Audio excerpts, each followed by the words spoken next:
உண்மையான காதல் என்று ஒன்று உள்ளது. காலம் கடந்து போன பின்பு மண்ணில் வாழ்வது.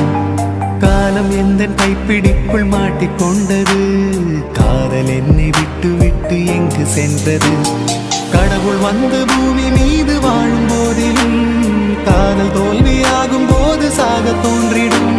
காதல் இன்றி பூமி மீது வாழ நேர்ந்திடும்.